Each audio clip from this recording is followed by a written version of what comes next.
Hello my dear students, I am GD Pandey. I teach mechanical engineering on Make My Career. प्यारे बच्चों, हम लोग fluid mechanics या hydraulics का demo videos आपको प्रोवाइड कर रहे हैं। पहला वीडियो आप तक पहुंच चुका होगा और मुझे उम्मीद है कि आपने उस वीडियो को बहुत एंजॉय किया होगा और बहुत नई नई चीजें आपको सीखने को मिलेंगी। उसी श्रृंखला में आगे बढ़ते हैं। आज हम आपको video number 2, demo video number 2 लेके आए हैं फ्लूइड मैकेनिक्स का, या फिर जिसे आप लोग हाइड्रोलिक्स भी कहते हैं। आइए जानते हैं आज के वीडियो में हम लोग क्या बात करने वाले हैं। आज हमने बहुत ही बेसिक 3 टर्म्स चुने हैं, लेकिन इन बेसिक टर्म्स के फिजिकल मतलब आपको नहीं पता होता है, फिजिकल सिग्निफिकेंस आपको नहीं पता होता है। जब भी किसी कॉन्सेप्ट को पढ़िए, फॉर्मूला रटने से सिलेक्शन नहीं होगा, आपको उसके फिजिकल सिग्निफिकेंस, उसके भौतिक महत्व को समझना पड़ेगा कि ये क्या चीज है। जब आप ये नहीं समझेंगे, जैसे आप जितने भी कॉन्सेप्ट पढ़ते हैं, और खास तौर पे अगर मैं फ्लूइड मैकेनिक्स की बात करूं, यहां तो इतने ब्यूटीफुल कॉन्सेप्ट्स हैं कि अगर फिजिकल मीनिंग आप नहीं जानेंगे तो चीजें रटनी पड़ेंगी, और इतना बड़ा सब्जेक्ट है कि कितना आप रटेंगे।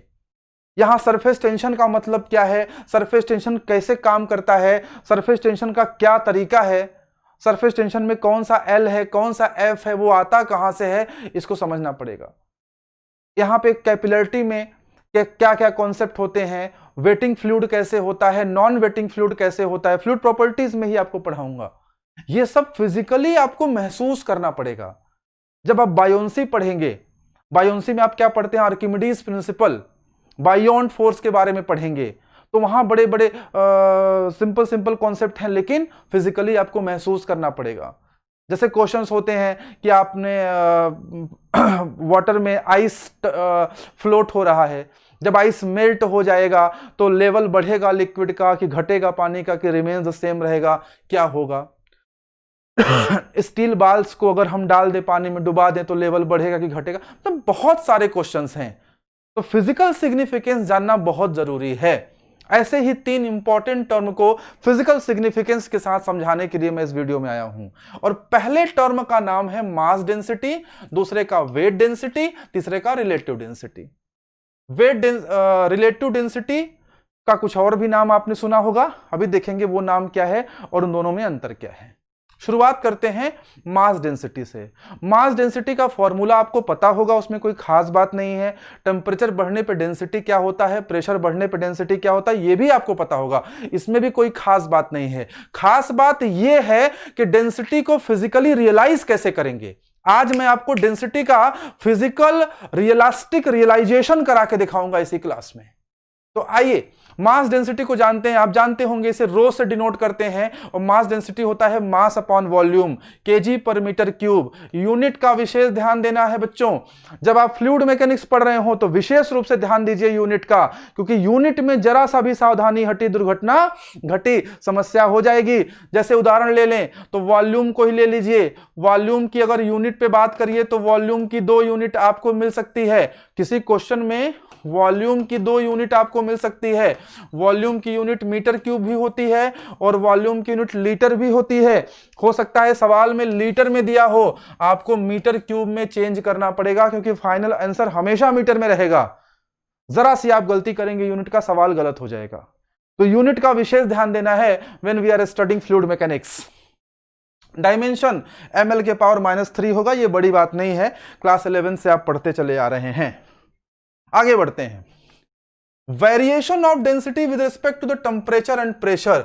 टेम्परेचर और प्रेशर के बढ़ने या घटने पर डेंसिटी में क्या परिवर्तन होगा, इसके बारे में बात करते हैं। हालांकि यह चीज भी बहुत बेसिक है और मुझे पूरी उम्मीद है कि आपको पता होगा, लेकिन इसके बाद जो चीज आने वाली है वो बड़ी इंपॉर्टेंट है, उसको ध्यान से पढ़िएगा।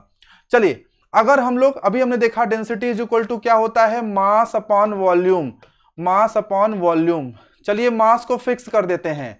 मान लेते हैं मास कैसा है, फिक्स्ड है। अगर मास फिक्स्ड है तो डेंसिटी क्या हो जाएगा, वॉल्यूम के रेसिप्रोकल हो जाएगा, व्युत्क्रमानुपाती हो जाएगा, जो कि देखिए स्लाइड में मैंने पहले से लिख दिया है। Density is reciprocal to the volume. इसकी सहायता से हम कहना क्या चाहते हैं, आइए जरा इस बात को समझते हैं कि इसकी सहायता से हम कहना क्या चाहते हैं। इसकी सहायता से हम यह कहना चाहते हैं कि जब टेम्परेचर बढ़ेगा बच्चों, व्हेन टेम्परेचर इंक्रीजेस, जब टेम्परेचर बढ़ेगा तो टेम्परेचर बढ़ने पे वॉल्यूम भी बढ़ता है। चाहे लिक्विड हो चाहे गैस हो, टेम्परेचर बढ़ाओगे तो वॉल्यूम बढ़ेगा। और बताओ वॉल्यूम और डेंसिटी में 36 का आंकड़ा है, जैसा डेंसिटी चलेगा वॉल्यूम वैसे नहीं चलेगा। तो अगर आपने टेम्परेचर इंक्रीज कर दिया तो वॉल्यूम क्या हो जाएगा, बोलो, वॉल्यूम भी इंक्रीज करेगा। और अगर वॉल्यूम इंक्रीज करा तो डेंसिटी ठीक उल्टा होगा, और डेंसिटी क्या हो जाएगा, डिक्रीज कर जाएगा। यही बात मैंने यहां सीधे सीधे शुद्ध और साफ शब्दों में लिख दी है। When temperature increases density decreases. Density क्यों डिक्रीज कर रही है, क्योंकि वॉल्यूम बढ़ रहा है। वॉल्यूम और डेंसिटी में रेसिप्रोकल रिलेशन है, व्युत क्रमानुपाती संबंध है, आपने क्लास 9, 10, 11, 12 में पढ़ा होगा। आइए, जब प्रेशर बढ़ाएंगे, प्रेशर बढ़ाते हैं तो वॉल्यूम कम होता है, और वॉल्यूम कम होगा तो डेंसिटी क्या हो जाएगी, बढ़ जाएगी, क्योंकि उल्टा रिलेशन होता है। देखिए मैंने लिखा है when pressure increases density increases. Density क्यों इंक्रीज कर गई, क्योंकि प्रेशर बढ़ाने पे वॉल्यूम कम हुआ, वॉल्यूम कम होगा तो डेंसिटी बढ़ जाएगा। तो ये सिंपल सिंपल चीजें हैं, इसमें कोई बहुत बड़ी बात नहीं है। लेकिन अब हम आते हैं अपने कॉन्सेप्ट पर, और मैं आपको डेंसिटी को फिजिकली रियलाइज कराना चाहता हूं। चलिए, हमने आपको 3 इंफॉर्मेशन दे दी, 3 चीजें हमने बता दी कि वाटर की डेंसिटी होती है 1000 kg पर मीटर क्यूब। आपने कहा सर हमने पढ़ रखा है एट 4 डिग्री सेंटीग्रेड होती है, अभी उन सब चक्कर में मतलब सब पढ़ाएंगे। वाटर की डेंसिटी 4 डिग्री सेंटीग्रेड पे कितनी होती है, 0 पे कितनी होती है, 20 पे कितनी होती है, 100 पे कितनी होती है, सब पढ़ाएंगे। पूरे वाटर के बिहेवियर पे अलग से वीडियो बनाएंगे। वाटर अन्य लिक्विड से, अन्य फ्लूइड से किस प्रकार डिफरेंट व्यवहार करता है डेंसिटी के मामले में, अन्य किसी मामले में, सब पढ़ाएंगे। लेकिन अभी इस वीडियो में बस ये मान लो हमने बता दिया कि वाटर की डेंसिटी कितनी होती है, 1000 kg पर metre cube. Same temperature same pressure पर एयर की डेंसिटी होती है 1.2 kg पर मीटर क्यूब। ऐसा नहीं है कि एयर की डेंसिटी 1000 नहीं हो सकती है, इसकी भी हो सकती है, लेकिन प्रेशर टेम्परेचर की कंडीशंस को चेंज करना पड़ेगा, ठीक है ना। तो हम अगर सेम टेम्परेचर सेम प्रेशर पे देखें तो वाटर की डेंसिटी होती है 1000 kg पर मीटर क्यूब, और एयर की होती है 1.2 kg पर मीटर क्यूब, और मरकरी की डेंसिटी होती है 13600 kg पर मीटर क्यूब। एक स्टूडेंट ने कहा कि सर आप ये सब क्यों बता रहे हैं, मैंने कहा मैं बता रहा हूं क्योंकि मुझे इनकी जरूरत है। आपने कहा सर क्या जरूरत है, हमने कहा ये बात आपको नेक्स्ट स्लाइड में पता चल जाएगा। लेकिन ये बात बाय हार्ट कर लीजिए, याद कर लीजिए कि वाटर की डेंसिटी कितनी होती है, 1000 kg पर metre cube. Density of mercury कितना होता है, 13600 kg पर मीटर क्यूब, और डेंसिटी ऑफ एयर कितना होता है, 1.2 kg पर मीटर क्यूब। आगे बढ़ते हैं। Now let us understand the physical meaning of the density. Density का फिजिकल मतलब क्या है, आइए ये समझते हैं, आइए जानते हैं। हमने 3 बॉक्स ले लिए और तीनों बॉक्स का साइज इक्वल है, भले आपको दिखने में कम ज्यादा लग रहा हो लेकिन इक्वल है, और तीनों का वॉल्यूम कितना है, 1 metre cube. Volume of each box is 1 metre cube. एक लंबाई, एक चौड़ाई, एक ऊंचाई, जो भी है 1 मीटर क्यूब वॉल्यूम है, ठीक है ना। चलिए, यहां एयर भरा हुआ है, यहां क्या भरा हुआ है, एयर। एयर की डेंसिटी कितनी होती है, 1.2 kg पर मीटर क्यूब। आगे आइए, इस वाले बॉक्स में वाटर भरा हुआ है, वाटर की डेंसिटी कितनी होती है, 1000 kg पर मीटर क्यूब। इस वाले बॉक्स में मरकरी भरा हुआ है, और मरकरी की डेंसिटी कितनी होती है, 13600 kg पर मीटर क्यूब। अब बात को समझिएगा, 1 मीटर क्यूब में सबका वॉल्यूम सेम है, सबका वॉल्यूम सेम है। यह बता रहा है कि 1 मीटर क्यूब वॉल्यूम में कितना एयर आएगा, 1.2 kg। यानी इसमें कितना एयर आया है, 1.2 kg। वॉल्यूम सेम है इसका सबका, इसमें कितना एयर आया है, 1.2 kg। इसमें कितना वाटर आया है, 1000 kg। इसमें कितना मरकरी आया है? 13,600 kg। समझिए बात को। सेम वॉल्यूम वाले 3 बॉक्सेस में कितना मास आ रहा है? एयर का मास आ रहा है 1.2 kg, वाटर का आ रहा है 1000 kg।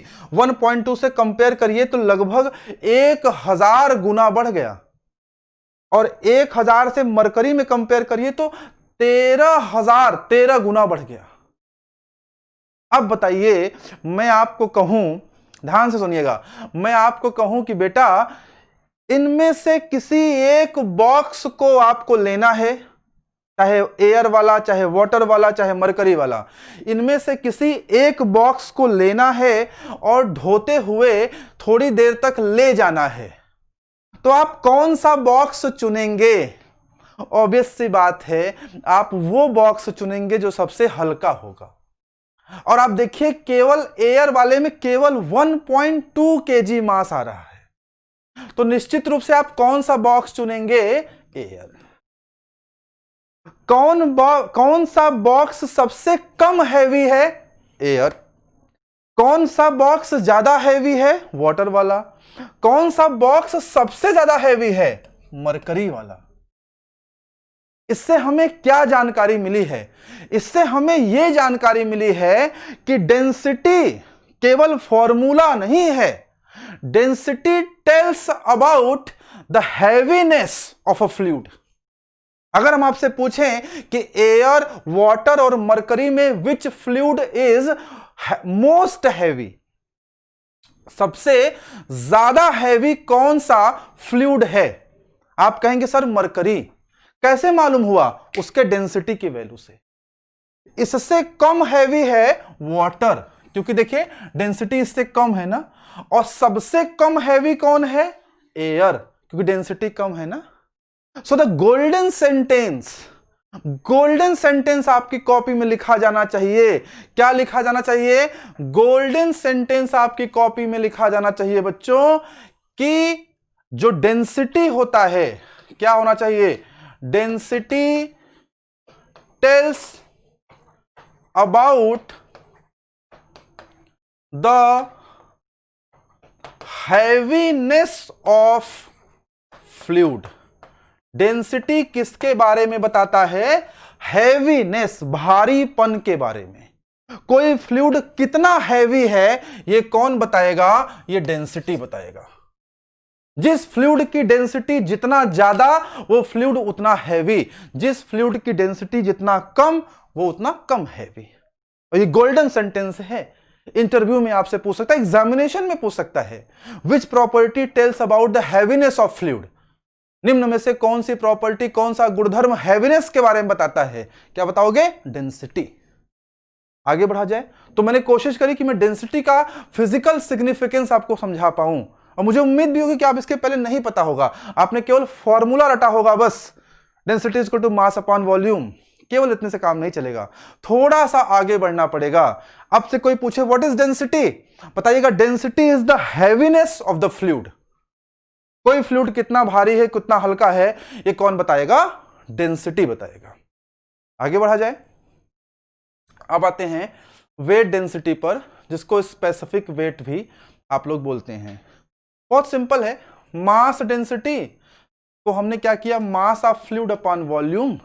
तो वेट डेंसिटी हमने क्या कर दिया? Wait of fluid upon volume. Weight density को हम लोग स्मॉल w से डिनोट करते हैं। कैसे डिनोट करते हैं? स्मॉल w से। आइए इसका कैलकुलेशन करते हैं, यहां साइड में कर रहे हैं, ध्यान से देखिएगा। Small w is equal to क्या है? देखिए, weight of fluid upon volume. चलिए, weight of fluid upon volume मतलब फ्लूइड का वेट और फ्लूइड का वॉल्यूम। फ्लूइड का वेट कितना होता है जी? mg। वॉल्यूम कितना होता है? v। बताओ, m अपॉन v को अलग से ले लो, ये मास अपॉन वॉल्यूम बन गया। क्या? मास अपॉन वॉल्यूम। अभी थोड़ी देर पहले ही तो सीखा कि मास अपॉन वॉल्यूम क्या होता है? डेंसिटी। तो ये क्या बन जाएगा? Small w is equal to लिखोगे तो बन जाएगा डेंसिटी इंटू जी। तो हमें नया फॉर्मूला मिल गया वेट डेंसिटी का, जिसको हमने देखो यहां दिखाया भी है, rho into g. Weight density equal to क्या मिला, रो इंटू जी। इस फॉर्मूले की सहायता से हम कोई भी लिक्विड का वेट डेंसिटी निकाल सकते हैं। इसकी यूनिट क्या होगी, इसकी यूनिट हो जाएगी न्यूटन अपान मीटर क्यूब। देखो वेट की यूनिट क्या होती है, न्यूटन, और वॉल्यूम की क्या होती है, मीटर क्यूब। तो इसकी यूनिट क्या हो जाएगी, न्यूटन अपान मीटर क्यूब। इसका डायमेंशन निकाल लोगे, ये आएगा। ये सब क्वेश्चन ना एसएससी जेईई वगैरह में खूब पूछते हैं, छोटे छोटे क्वेश्चन हैं, तो इनको आप देख लीजिएगा, मैंने लिख दिया है। अब आप इस फॉर्मूले की सहायता से, मैं इसको मिटा दे रहा हूं, आपको स्क्रीनशॉट लेना हो तो आप ले लीजिए। अब आप इस फॉर्मूले की सहायता से किसी भी फ्लूइड की वेट डेंसिटी निकाल सकते हैं, ठीक है ना। आपसे कोई पूछे किसी फ्लूइड की आप वेट डेंसिटी निकाल सकते हैं, आपने कहा जी सर। जैसे मान लीजिए हम आपसे कहें कि वाटर की निकालिए, तो वेट डेंसिटी क्या होता है, रो जी। रो मतलब वाटर का डेंसिटी कितना होता है, 1000, और जी मतलब 9.81। देखिए मैंने यहां निकाला भी है, 1000 इंटू 9.81 से मल्टीप्लाई करेंगे तो कितना आ जाएगा, 9810 आएगा शायद, ठीक है ना, न्यूटन अपॉन मीटर क्यूब। तो इस तरह से आप कोई भी चीज की, किसी भी फ्लूइड की वेट डेंसिटी निकाल सकते हैं। अगर आपको रो पता है, अगर आपको जी पता है, तो वेट डेंसिटी आप निकाल सकते हैं। आपने कहा सर ये तो बहुत सिंपल था, इसमें कौन सी बड़ी बात थी, इसको आपने क्यों पढ़ाया। अब आइए इसमें कुछ ऐसा पढ़ते हैं जो आपको नहीं पता है, आइए जानते हैं। एक बार एक क्वेश्चन आया कि वेट डेंसिटी किस पर डिपेंड करता है। अब इस क्वेश्चन को मैं ब्रीफ कर रहा हूं, ध्यान से समझिएगा। वेट डेंसिटी क्या होता है, अगर आप मेरा एक्सप्लेनेशन समझ गए तो क्वेश्चन तो आपका तुरंत निकल जाएगा।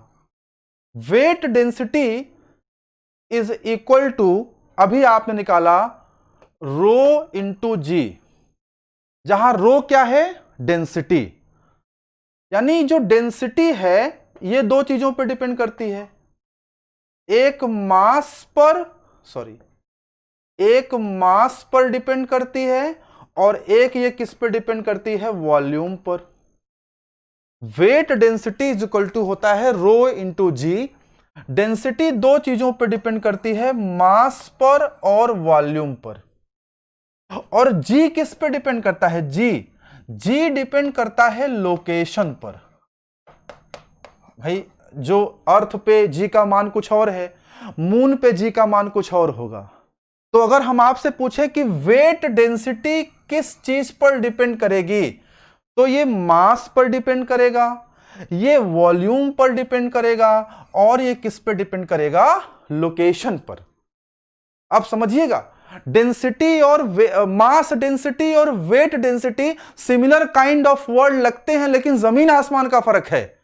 क्योंकि मास डेंसिटी लोकेशन पर डिपेंड नहीं करता, किसी बुक में नहीं मिलेगा बेटा ये एक्सप्लेनेशन, और क्वेश्चन एग्जामिनेशन में आएगा, नुकसान हो जाएगा अगर नई बात समझोगे तो।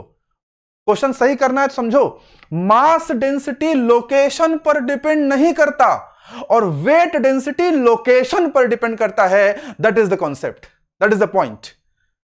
मास डेंसिटी और वेट डेंसिटी, आपसे कोई पूछे कि मास डेंसिटी और वेट डेंसिटी में क्या डिफरेंस है, तो ये मत बताओ मास डेंसिटी बराबर मास अपॉन वॉल्यूम, वेट डेंसिटी बराबर वेट अपॉन वॉल्यूम। नहीं यार, बोलो मास डेंसिटी लोकेशन पर डिपेंड नहीं करता, वेट डेंसिटी लोकेशन पर डिपेंड करता है। अब देखिए आपका इंप्रेशन क्या होगा। तो भैया वेट डेंसिटी मास पे डिपेंड करता है, भैया वेट डेंसिटी वॉल्यूम पर डिपेंड करता है, साथ ही साथ वेट डेंसिटी लोकेशन पर भी डिपेंड करता है, जबकि डेंसिटी केवल और केवल मास वॉल्यूम पर डिपेंड करता है। अब तो करेक्ट आंसर निकल ही गया होगा, weight density depends upon mass नहीं, वॉल्यूम नहीं, मास वॉल्यूम एंड लोकेशन। ये क्वेश्चन तो खाली मैंने ऐसे ही बना दिया समझाने के लिए। मेरी जो पूरी कोशिश थी, मेरा जो पूरा एफर्ट था, आपको यह समझाना था कि आप मास डेंसिटी और वेट डेंसिटी में अंतर स्पष्ट कर पाए। आपसे कोई पूछेगा या आपको समझना है कि मास डेंसिटी और वेट डेंसिटी में क्या अंतर है? आप लोग रटते हैं कि mass density mass upon volume, weight density weight upon volume. नहीं भाई, ऐसे समझिए, मास डेंसिटी केवल दो चीजों पर डिपेंड करती है, एक मास पर, एक वॉल्यूम पर। ये तीन चीजों पे डिपेंड करता है। मास पे तो करेगा ही, वॉल्यूम पे तो करेगा ही, साथ ही साथ एक चीज पे और डिपेंड करता है, लोकेशन पे। क्यों?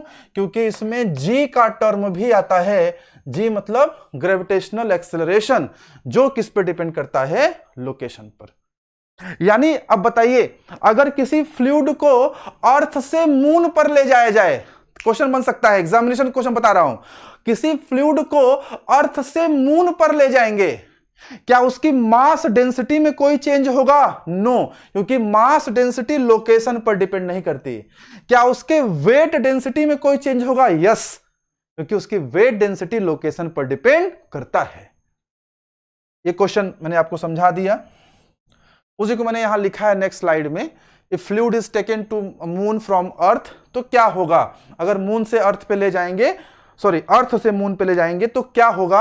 आप बताएंगे सर होगा ये कि उसकी मास डेंसिटी नहीं बदलेगी, लेकिन उसकी वेट डेंसिटी बदल जाएगी, क्योंकि वो लोकेशन पर डिपेंड करता है। आगे बढ़ते हैं, क्या लिखा है हमने, पढ़ लीजिए जरा।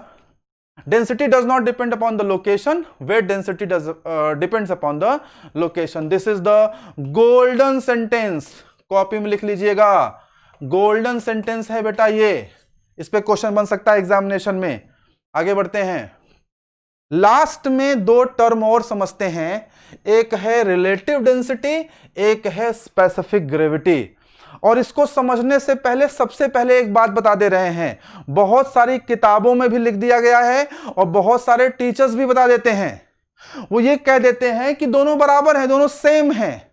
There is a crystal clear difference, there is a crystal clear difference between specific gravity and relative density.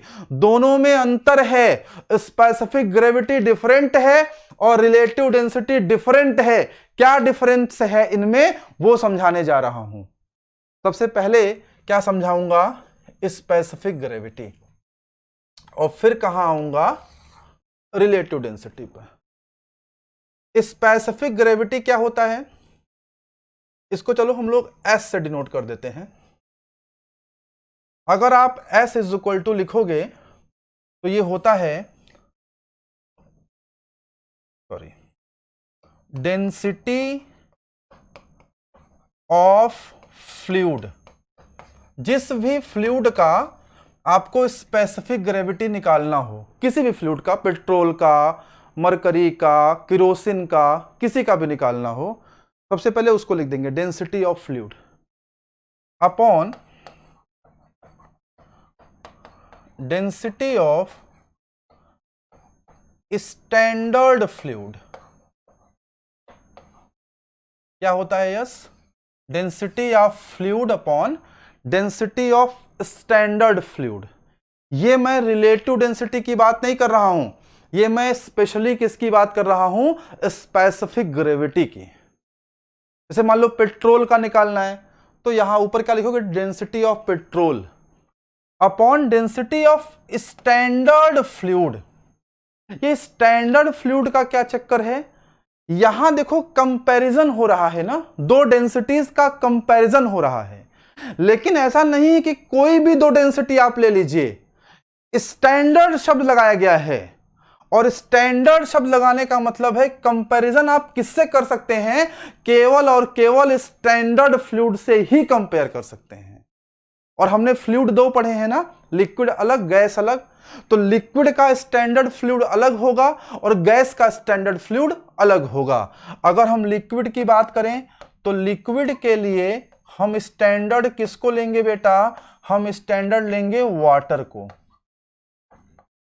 और अगर हम गैसेस की बात करें, अगर हम गैस की बात करें तो हम स्टैंडर्ड किसको लेंगे बेटा, हम लेंगे एयर को, एयर को।